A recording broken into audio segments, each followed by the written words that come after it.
பேரறிஞர் அண்ணா பிறந்த மண்ணில் தமிழக வெற்றி கழகத்தினுடைய தலைவர்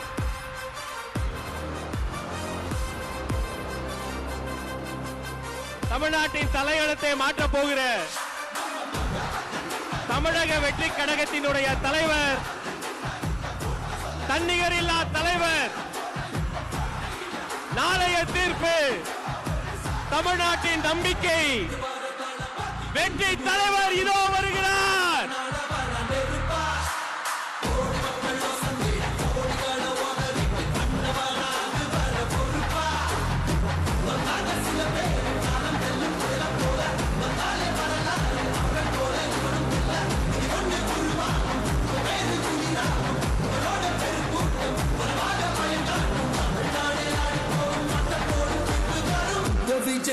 விஜய் உயிரன வரனா,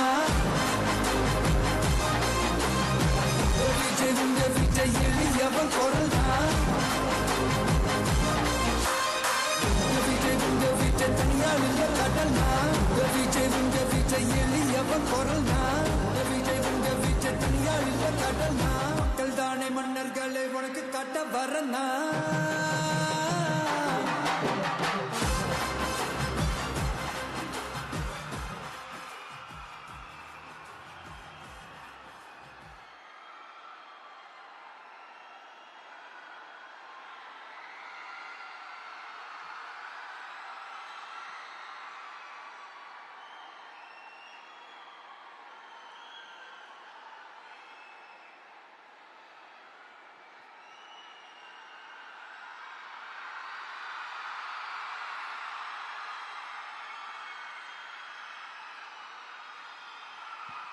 வெற்றி தலைவர் அவர்களுக்கு காஞ்சிபுரம் மாவட்ட செயலாளர் தென்னரசு அண்ணன் அவர்கள் மலர் கொத்து கொடுத்து வரவேற்பு செய்கிறார்.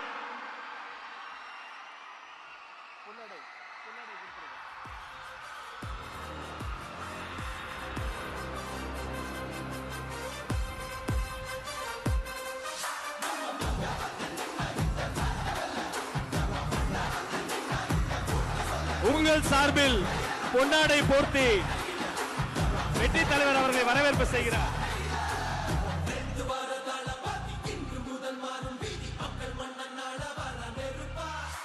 மாவட்ட செயலாளர் அவர்கள்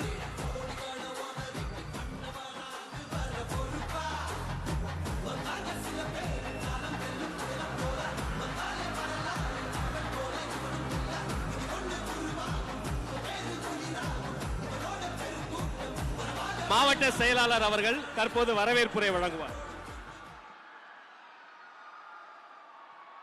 அனைவருக்கும் வணக்கம். தமிழக வெற்றி கழகம் சார்பாக ஏற்பாடு செய்யப்பட்டுள்ள இந்த சிறப்பான காஞ்சி உள்ளரக மக்கள் சந்திப்பு நிகழ்விற்கு வருகை தந்துள்ள உங்கள் அனைவரையும் வருக வருக என வரவேற்கிறேன். விண்ணை முட்டும் வெளிச்சத்தில் இருந்து கொண்டு எனக்கு அது மட்டும் போதாது, என் மக்களின் மகிழ்ச்சியே முக்கியம் என்று அந்த புகழை துச்சமென மதித்து மக்களுக்காக இறங்கி வந்திருக்கும் நம் தளபதி அவர்களுக்கு முதல் வணக்கம். தமிழக அரசியல் களம் எத்தனையோ தலைவர்களை கண்டிருக்கிறது. ஆனால் உழைப்பால் உயர்ந்து அந்த உழைப்பின் பயனை மக்களுக்கு அர்ப்பணிக்க வந்திருக்கும் ஒரு தன்னலமற்ற தலைவரை இப்போதுதான் காண்கிறது. அவர்தான் நம் தமிழக வெற்றி கழகத்தின் தலைவர். அவர் இருக்கும் இந்த மேடை ஒரு சாதாரண மேடை அல்ல. இது நம் குடும்ப நிகழ்வு. நம்முடைய கருத்துக்களை பகிர்ந்து கொள்ளவும், மக்களின் உண்மையான மனநிலையை அறிந்து கொள்ளவும், நம் அடுத்த கட்ட நகர்வுகளை திட்டமிடவும் அவர் தலைமையில் நாம் இங்கே கூடியிருக்கிறோம். இந்த நிகழ்வை வழிநடத்திக் கொண்டிருக்கும் என் பாசத்துக்குரிய பொதுச் செயலாளர் அவர்களை அன்போடு வரவேற்கிறேன். கழக நிர்வாகிகளை வரவேற்கிறேன். நமது அழைப்பை ஏற்று தங்கள் வேலைகளுக்கு நடுவே ஆர்வத்துடன் வந்திருக்கும் ஊர் பிரமுகர்கள் ஒவ்வொருவரையும் நான் இருகரம் கூப்பி வரவேற்கிறேன். குறிப்பாக மாற்றத்தை எதிர்நோக்கி இங்கு கூடியிருக்கும் பொதுமக்கள் அனைவரையும் வருக வருக என வரவேற்பதில் மகிழ்ச்சி அடைகிறேன். இந்த சந்திப்பு பயனுள்ளதாக அமையட்டும். பிறப்புக்கும் எல்லா உயிர்க்கும் என்று சாதி மத இன வேறுபாடுகளை கடந்து ஒரு சமத்துவ படையை உருவாக்கி இருக்கும் நவீன சிற்பிதான் நம் தமிழக வெற்றி கழகத்தின் தலைவர். சொன்னால் செய்வார் என்பதை விட செய்துவிட்டு தான் சொல்வார் நம் தலைவர் அவர்கள். பேச்சில் அனல் இருக்கும், செயலில் புயல் இருக்கும். 2026 தமிழகத்தில் ஒரு மாபெரும் மாற்றத்தை உருவாக்கி காட்டப்போகும் புரட்சியின் முகவரி. அவர் வெறும் ஓட்டுக்காக வந்தவர் அல்ல, அவர் இந்த நாட்டு மக்களின் பிள்ளையாக வந்திருப்பார். நம் தலைவரின் கருத்தை வலுப்படுத்துவோம், வாகை சூடுவோம். நன்றி, வணக்கம்.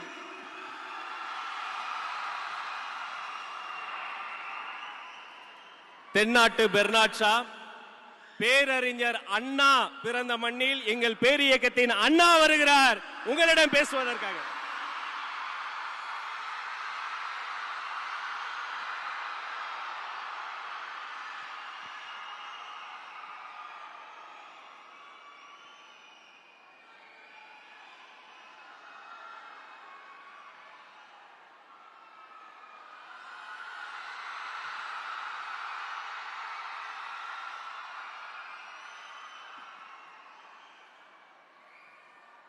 நாட்டுக்காக உழைப்பதற்கு அண்ணா பிறந்தார்.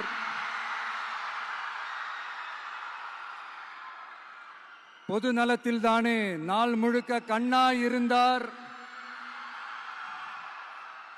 அப்படின்ட்டு எம்ஜிஆர் அவர்கள் ஒரு பாட்டு ஒன்று பாடியிருக்கிறாங்க, கேட்டிருப்பீங்க.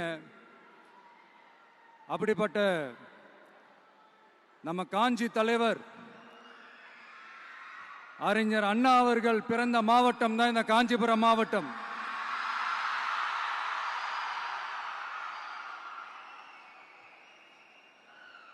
தன்னுடைய வழிகாட்டின்றதுனாலேயே தான் ஆரம்பிச்ச கட்சியினுடைய கொடியில அறிஞர் அண்ணா அவர்களை வச்சவர் எம்ஜிஆர். ஆனா அறிஞர் அண்ணா அவர்கள் ஆரம்பிச்ச அந்த கட்சியை அதுக்கப்புறம் கைப்பற்றினவங்க என்னெல்லாம் பண்றாங்கன்னு நான் சொல்லிதான் உங்களுக்கு தெரியணுமா என்ன? மக்களே, உங்களுக்கு தான் அது நல்லா தெரியுமே.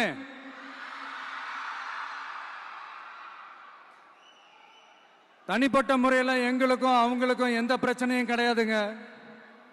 எந்த வாய்க்கா வரப்பு தகராறுலாம் எதுவுமே கிடையாதுங்க. அப்படியே இருந்தாலும் அது நம்ம கண்டுக்கவே போறது இல்லைங்க. தனிப்பட்ட முறையில் அவங்களுக்கு வேணா நம்ம மேல வன்மத்தோட இருக்கலாங்க, ஆனா நாமெல்லாம் அப்படி கிடையவே கிடையாதுங்க. ஆனா உங்களை என்ன நம்ம எல்லாரையும் பொய் சொல்லி நம்ப வச்சு ஓட்டு போட வச்சு ஏமாத்தினாங்கல்ல,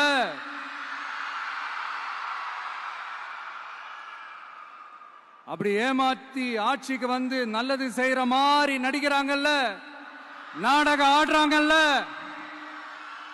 அவங்கள எப்படி நம்ம கேள்வி கேட்காம இருக்க முடியும்? அதனால அவங்கள நம்ம கேள்வி கேட்காம விட போறதே இல்லை.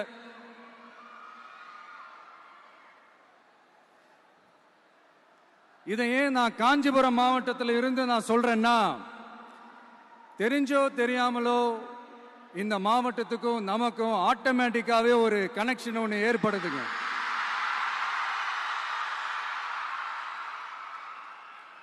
ஏன்னா நம்மளுடைய முதல் கள பயணத்தை தொடங்கினதே பரந்தூர்ல இருந்து தான்.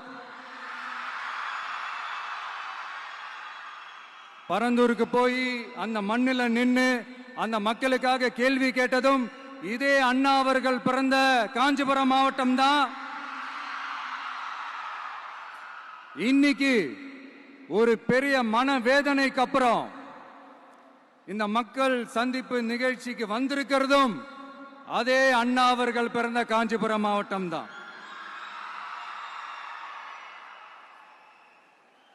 அதனால நமக்கு எல்லாமும் கொடுத்த நம்ம மக்களுக்காக எல்லா நல்லதையும் செய்யணும், அதுவும் சட்டப்பூர்வமாக செய்யணும், அங்கீகாரத்தோட செய்யணும், அதிகாரப்பூர்வமாக செய்யணும், ஒட்டுமொத்த தமிழ்நாட்டு மக்களுக்கும் செய்யணும், ஒரே மாதிரி செய்யணும், ஒரே எண்ணத்தோட செய்யணும். அந்த ஒரே லட்சியத்தோட தான் நாம் அரசியலுக்கே வந்திருக்கிறோம். அதனாலதான் மக்களிடம் செல் அப்படின்னு சொன்ன அண்ணாவை கையில் எடுத்தோம். அவங்க சொன்ன மாதிரி மக்களை நோக்கி போறோம். ஆனா மக்களிடம் செல்னு சொன்ன அண்ணாவை மறந்தது யாரு?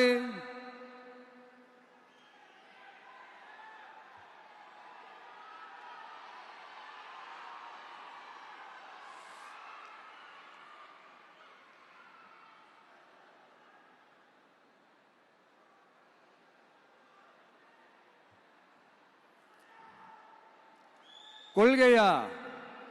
அதனப்பா கிலோ என்ன விலை என்னன்னு கேட்கிற அளவுக்கு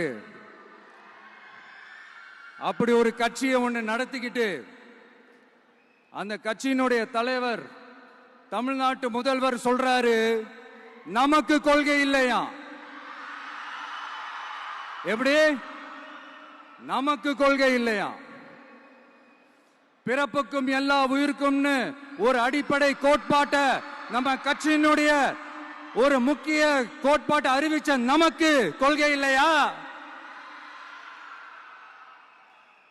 எல்லாருக்கும் எல்லாமும் கிடைக்கணும், சமூக நீதி கிடைக்கணும், அந்த சமூக நீதி உண்மையான சமூக நீதியா இருக்கணும், சாதி வாரி கணக்கெடுப்பு நடத்தணும்னு ரொம்ப ஸ்ட்ராங்கா சொன்ன நமக்கு கொள்கை இல்லையா?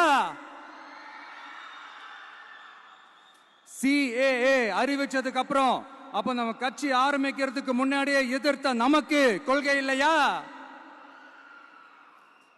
வகுப்பு சட்டத்தை எதிர்த்து உச்ச நீதிமன்றத்துக்கு முதல்ல போன நமக்கு கொள்கை இல்லையா? நீட்ட வந்தா ஒழிச்சிருவேன், நீட்ட வந்தா அழிச்சிருவேன், ஆட்சிக்கு வந்தவனே ரத்து செய்யறதே நீட்ட தான், அப்படி இப்படின்னு கதையெல்லாம் விடாம கல்விய மாநில பட்டியல சேர்க்கணும்னு சொன்னதோட மட்டும் இல்லாம அதுக்கு ஒரு இடைக்கால தீர்வை சொன்ன நமக்கு கொள்கை இல்லையா? சமத்துவம் சம வாய்ப்புன்னு ரொம்ப ஸ்ட்ராங்கா சொன்ன நமக்கு கொள்கை இல்லையா? இப்படி கொள்கையை வெறும் பேச்சில மட்டுமே பேசிக்கிட்டு எல்லா கொள்கையும் அண்டர் கிரவுண்ட்ல அடக்கி வச்சுக்கிட்டு என்னமோ இவங்களுக்கு மட்டும்தான் எல்லா கொள்கையும் குத்தகைக்கு எடுத்த மாதிரி இவங்க கொள்கையே கொள்ளை தானே. எப்படி? இவங்க கொள்கையே கொள்ளை தானே. இதெல்லாம் மக்களுக்கு யாருக்கும் தெரியாதுன்னு நினைச்சிட்டு இருக்கீங்களா?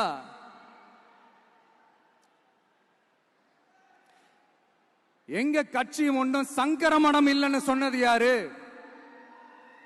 யார் சொன்னாங்க? ஏன் சொன்னாங்க? எதுக்கு சொன்னாங்க? இப்ப உங்க கட்சியில என்ன நடந்துகிட்டு இருக்குது அதையும் கொஞ்சம் யோசிச்சு பாருங்க, இதையும் கொஞ்சம் யோசிச்சு பாருங்க. அதனால பாப்பா, பவள விழா பாப்பா, நீ பாசாங்கு காட்டாத பாப்பா, நீ நல்லவர்கள் போல் நடிப்பதை பார்த்து நாடே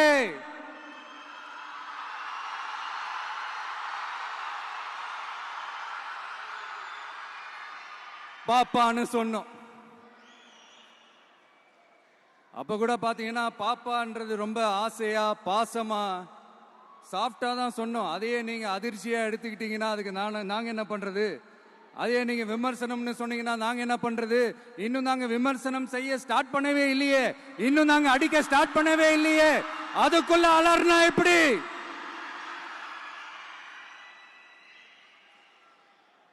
அதனால உங்க அரசவை புலவர்கள் யாராவது இருந்தாங்கன்னா கர்ச்சீஃப் எடுத்து அவங்க கண்ணீரை துடைத்து விடுங்கள். சரி, அது அவங்க பிரச்சனை, அவங்க பாத்துக்கிட்டோம்.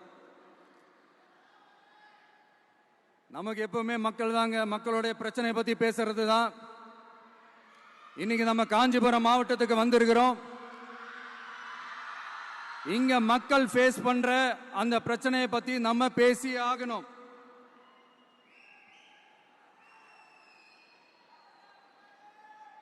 இந்த காஞ்சி மண்ணை வாழ வைக்கிற ஜீவ நதி பாலாறு,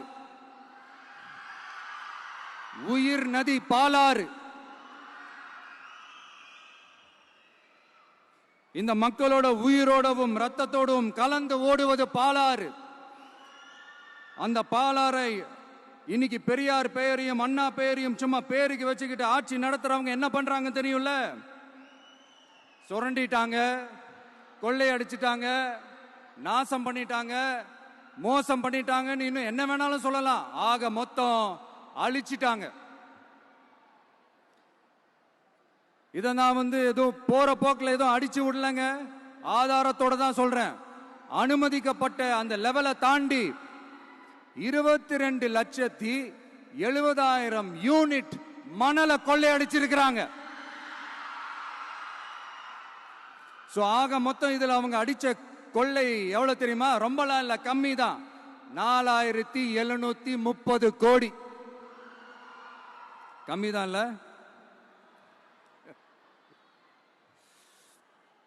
இதுக்கெல்லாம் அவங்க ஆதாரம்லாம் கேட்க முடியாது. ஏன்னா இந்த ஆதாரம்லாம் ஆல்ரெடி கோர்ட்ல இருக்குது, அமலாக்கத்துறை டிபார்ட்மெண்ட்ல இருக்குது. அந்த டிபார்ட்மெண்ட்ல வேலை செஞ்ச சில நல்லவர்கள் அவங்க அடிச்ச அந்த கொள்ளையெல்லாம் தாங்க முடியாம வெளியில சொன்ன அந்த ஆதாரங்கள் இதெல்லாம் சம்பந்தப்பட்டவங்களுக்கு இன்னும் நல்லாவே தெரியும். அதனால இது சம்பந்தமா ஆதாரங்களை கொடுலாம் அவங்க கேட்க முடியாது.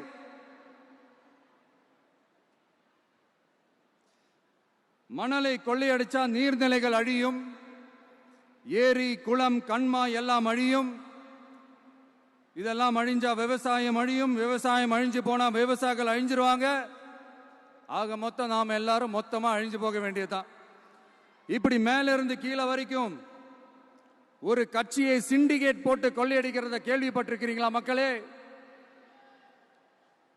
இதே காஞ்சிபுரத்தோட உலக பெருமை நம்ம பட்டும் கைத்தறி துணியும் அதை தயாரிச்சு கொடுக்கிற கைத்தறி நெசவாளர்களும் தான். காஞ்சிபுரம் பட்டுன்னு சொன்னா உலகத்துக்கே தெரியும். ஆனா அதை தயாரிச்சு கொடுக்கிற நெசவாளர்கள் நிலை என்ன தெரியுமா? வறுமை, துன்பம், கந்துவட்டி கொடுமை. பட்டு கைத்தறிக்கு கூட்டுறவு சங்கங்கள் இருக்கு, பருத்தி கைத்தறிக்கும் கூட்டுறவு சங்கங்கள் இருக்கு. சுமார் 40,000 பேர் அதில் உறுப்பினர்களா இருக்கிறாங்க. அது போக சாய தொழில், தறிப்பட்டறை தொழில் இதை நம்பி 40,000 குடும்பங்கள் இருக்கு. ஆனா அவங்களோட ஒரு நாள் கூலி எவ்வளவு தெரியுமா? வெறும் 500 ரூபா தான். அதை கொஞ்சம் அதிகப்படுத்தி கொடுங்கன்னு போராடி போராடி பார்த்து ஒன்னும் நடக்கல. இதோட அவங்க கஷ்டம் முடிஞ்சுதா? வடகிழக்கு பருவமழை அந்த 500 ரூபா கூலிக்கு வேட்டு வச்சிடுச்சு.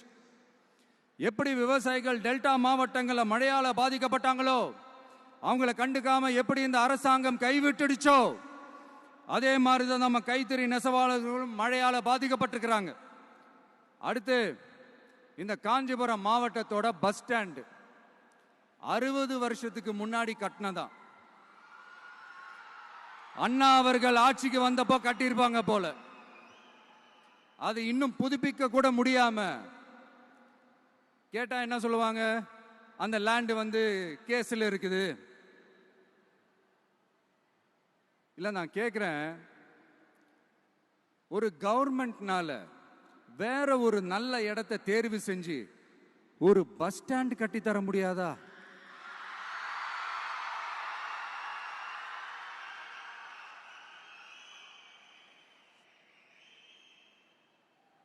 பிரச்சனை என்ன தெரியுமாங்க? அவங்களுக்கு மக்களை பத்தி யோசிக்கிறதுக்கே நேரம் இல்லை, அதுதான் பிரச்சனை. அடுத்து பாலாஜாபாத் பக்கத்துல அவலூர் ஏரி இருக்கு. அது பாலாற்றை விட உயரமா இருக்கு. அதனால என்ன ஆகுதுன்னா, ஆத்து தண்ணி ஏரிக்கு போக முடியாம போயிடுது. அதை சரி பண்ணி அந்த இடத்துல ஒரு தடுப்பணையை கட்டினா ஏரி நிறைய தண்ணி நிற்கும். அப்படி நின்னா அவலூர் மட்டும் இல்ல, ஆசூர் உட்பட இன்னும் எத்தனை கிராமங்கள், எத்தனை ஆயிரம் ஏக்கர் விவசாயம் நல்லா நடக்கும். இதுக்கு இன்னும் எத்தனை வருஷம் மக்கள் கோரிக்கை கொடுக்கணும், மக்கள் போராடணும். இந்த பிரச்சனையெல்லாம் இருக்கிற அதே காஞ்சிபுரம் மாவட்டத்தில் தான் பரந்தூர் ஏர்போர்ட் கட்டுற பிரச்சனையும் இருக்குது.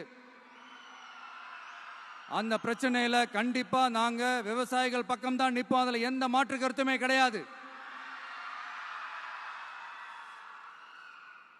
இந்த கவர்மெண்ட் பரந்தூர் விவகாரத்தில் எங்களுக்கோ இல்ல விவசாயிகளுக்கோ எந்த விதமான காரணங்கள் சொல்லி எஸ்கேப் ஆகவே முடியாது.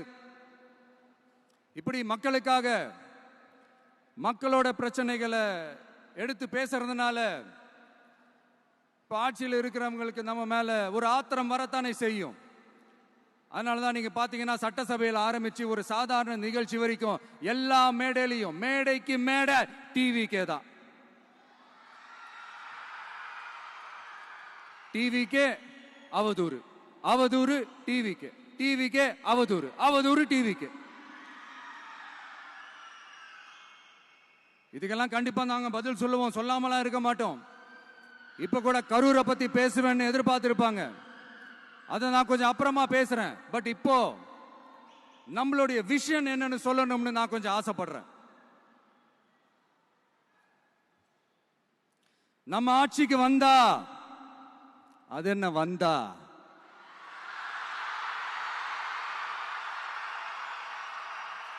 வருவோம். மக்கள் கண்டிப்பா நம்மள வர வைப்பாங்க. மக்களுக்கான ஆட்சியை மக்களே விரும்பி வர வைக்கத்தானே செய்வாங்க. அப்படி மக்களால் அமைக்கப்பட போற நம்ம ஆட்சியில நம்ம என்ன செய்ய போறோம்ன்றது அதுக்கான அந்த தேர்தல் அறிக்கையில அதுக்கான விளக்கத்தை டெஃபினட்டா கொடுப்போம். பட் அதுக்கு முன்னாடி ஒரு சின்னதா லைட்டா நான் கொஞ்சம் அதை சொல்லணும்னு ஆசைப்படுறேன். எல்லாருக்கும் நிரந்தரமான வீடு இருக்கணும்.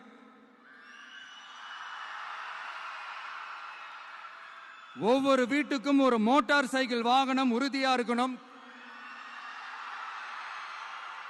காரும் தான் லட்சியம். அதுக்கான வசதி வாய்ப்பை உருவாக்குற அளவுக்கு பொருளாதார வளர்ச்சிக்கு வழியை உண்டாக்கணும். ஒவ்வொரு வீட்டில் இருக்கிற ஒவ்வொருத்தரும் மினிமம் டிகிரி படிச்சிருக்கணும்.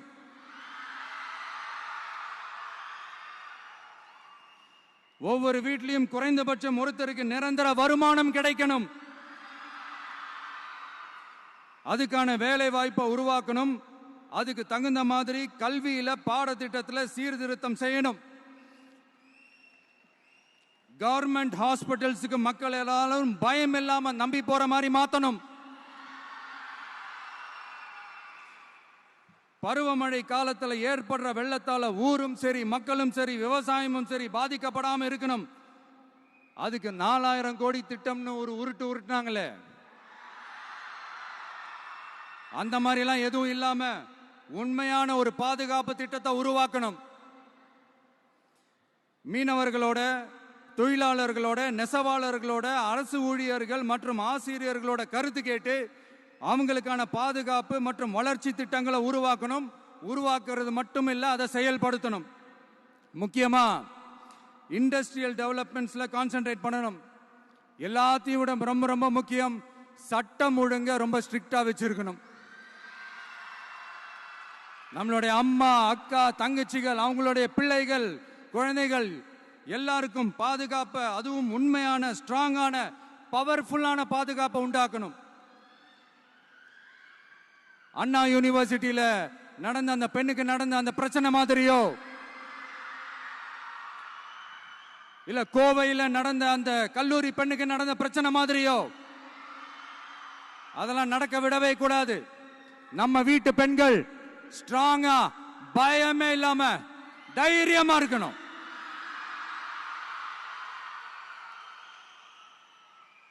இதை எப்படி செயல்படுத்த போறோன்றது முன்னாடி சொன்ன மாதிரி நம்மளுடைய தேர்தல் அறிக்கையில் அதுக்கான விளக்கத்தை ரொம்ப டீட்டெயில்டா கொடுப்போம். நான் சும்மா மற்றவங்க மாதிரி அவங்கள மாதிரி எல்லாத்தையும் அடிச்சு விட்டுட்டு ஏமாத்துற வேலையெல்லாம் இங்க கிடையாது நம்ம கிட்ட. நான் மறுபடியும் சொல்றேன், நம்ம அரசியலுக்கு வந்தது உங்களுக்கு நல்லது நல்லது நல்லது மட்டுமே செய்யறது தான். எங்களுக்கு வேற எந்த அஜெண்டாவும் கிடையாது. அதனாலதான் பாத்தீங்கன்னா கொள்கை எதிரி யாரு, அரசியல் எதிரி யாருன்னு திட்டவட்டமா சொல்லிட்டு அது வெளியே சொல்லிட்டு களத்துக்கு வந்திருக்கிறோம். அதுல எந்த விதமான குழப்பமோ எந்த விதமான ஊசலாட்டமோ எதுவுமே இருக்க போறதில்ல. இந்த விஜய் சும்மா எதையும் சொல்ல மாட்டான். ஒன்னு சொன்னா அதை செய்யாம விட மாட்டான். அது மக்களுக்கு நல்லாவே தெரியும். அப்புறம் ஒரு அதிசயம் சொல்ல முடியாது, இது ஒரு கண்டுபிடிக்க முடியாத ஒரு உண்மைன்னு சொல்லலாம். அது என்னப்பா அது தற்குறியா?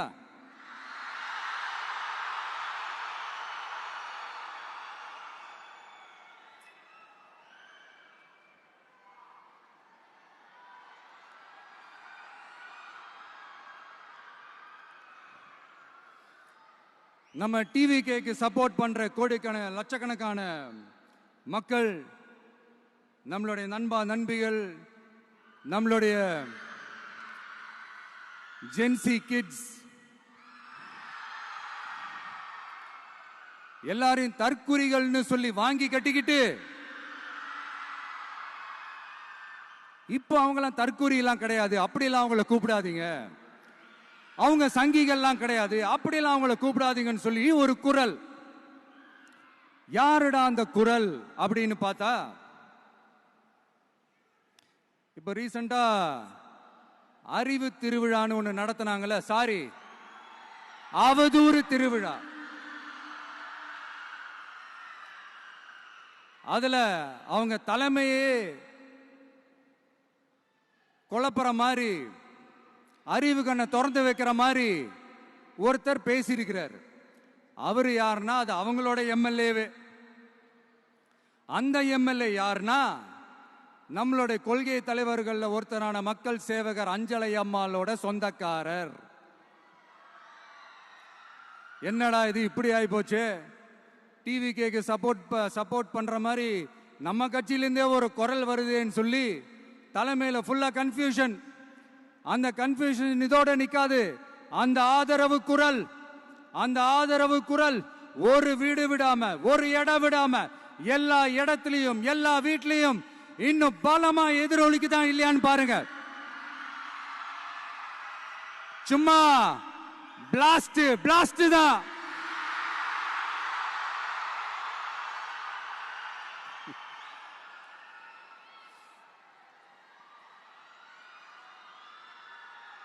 இது இன்னைக்கு நேத்தெல்லாம் நடக்கலங்க. 1972லயே நடந்து முடிஞ்சிருச்சு. எப்போ எம்ஜிஆர் அவர்கள் கட்சி ஆரம்பிச்சாங்களோ அப்பவே அது ஒரு கூத்தாடி கட்சி. எப்போ எம்ஜிஆர் அவர்களுக்கு பின்னாடி அத்தனை மக்கள் திரண்டு நின்னாங்களோ அப்பவே அது ஒரு கூத்தாடி கும்பல். நடிகர் கட்சின்னு சொன்ன ஒருத்தர் அதுக்கப்புறம் எம்ஜிஆர் கூடயே போய் சேர்ந்துட்டாரு. இன்னொருத்தர் இவரெல்லாம் ஒரு ரவுண்டு தாங்க வருவாரு, ரெண்டாவது ரவுண்ட்லாம் காணாம போயிடுவாருன்னு சொல்ல இன்னொருத்தர் அதுக்கப்புறம் போய் எம்ஜிஆர் கிட்டே போய் சேர்ந்துட்டார். சோ இந்த மாதிரி இவங்க 2 பேர் மட்டும் இல்ல, ஒட்டுமொத்த தமிழ்நாட்டு மக்களும் எம்ஜிஆர் அவர்கள் கூட தானே போய் சேர்ந்தாங்க.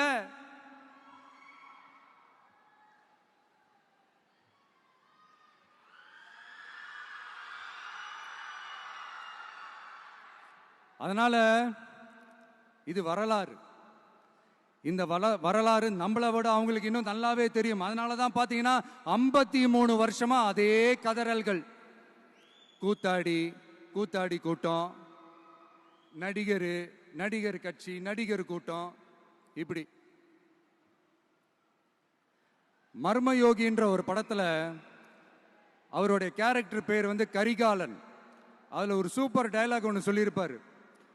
குறி வைத்தால் தவற மாட்டேன், தவறுமானால் குறியே வைக்க மாட்டேன்.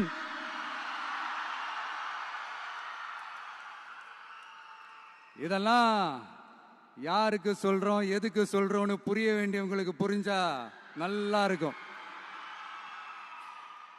ஏண்டா இந்த விஜய தொட்டோம்?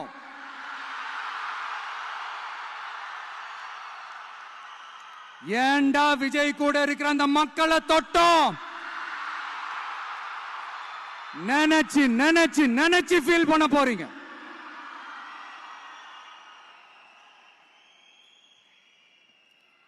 அப்புறம் நமக்கு இந்த அரசியல் புரிதல்லாம் இல்ல, அது இல்ல, இது இல்ல. அப்புறம் நான் கேட்கிறேன், மக்கள் எல்லாரும் உங்களுக்கு தற்குறிகளா?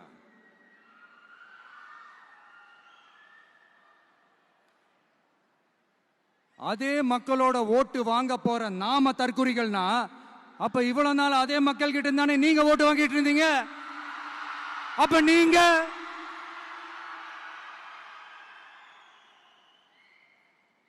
அந்த மக்களுக்கு நீங்க காட்டுற மரியாதையும் நன்றியும் இதுதானா? ஒண்ணு மட்டும் சொல்றேன், எழுதி வச்சுக்கோங்க. இந்த தற்குறின்னு சொல்றீங்கல்ல, இந்த தற்குறிகள்லாம் ஒன்னா சேர்ந்துதான் வாழ்நாள் பூரா விடையை கண்டுபிடிக்காத முடியாத அளவுக்கு உங்க அரசியலே ஒரு கேள்விக்குறியாக்க போறாங்க.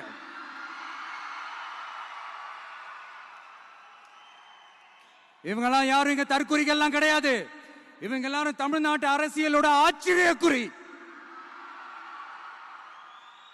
இவங்க எல்லாரும் தமிழ்நாட்டு அரசியலோட அந்த மாற்றத்திற்கான அறிகுறி.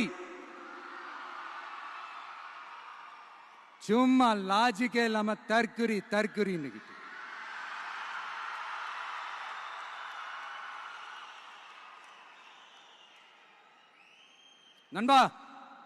நண்பி,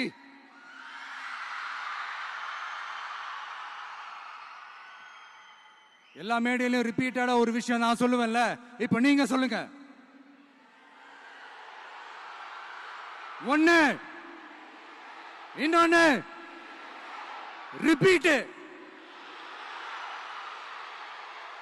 ஒண்ணு, இன்னொன்னு.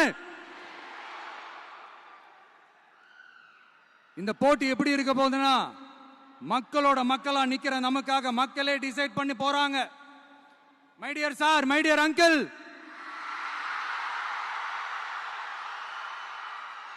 ஆல்ரெடி டிசைட் பண்ணியாச்சு.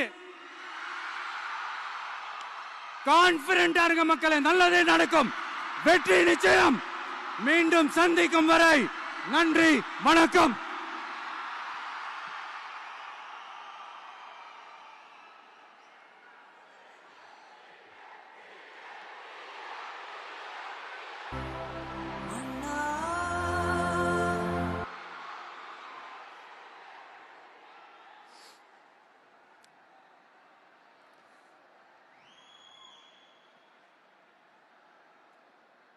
வெளியில போக பர்மிஷன் கிடைச்சவன கூடிய சீக்கிரம் வெளியில வருவோம். அதனாலதான் இப்படி ஒரு ஏற்பாடு. எல்லாரும் இருந்து சாப்பிட்டு போகணும்.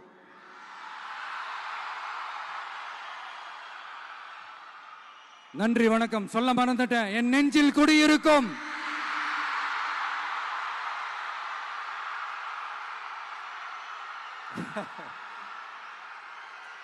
Sorry, slip my mind. Thank you. மீண்டும் சந்திக்கும் வரை நன்றி, வணக்கம்.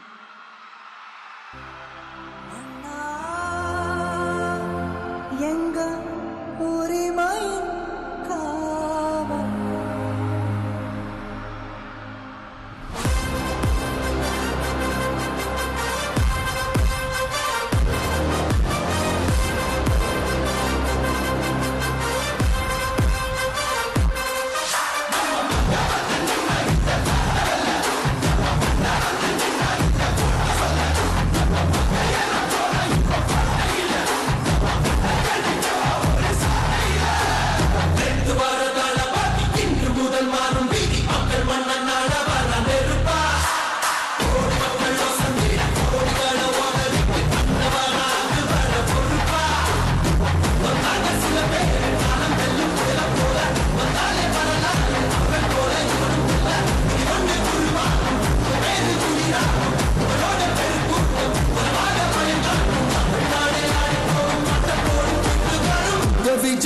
விஜய் உயிரன வரனா,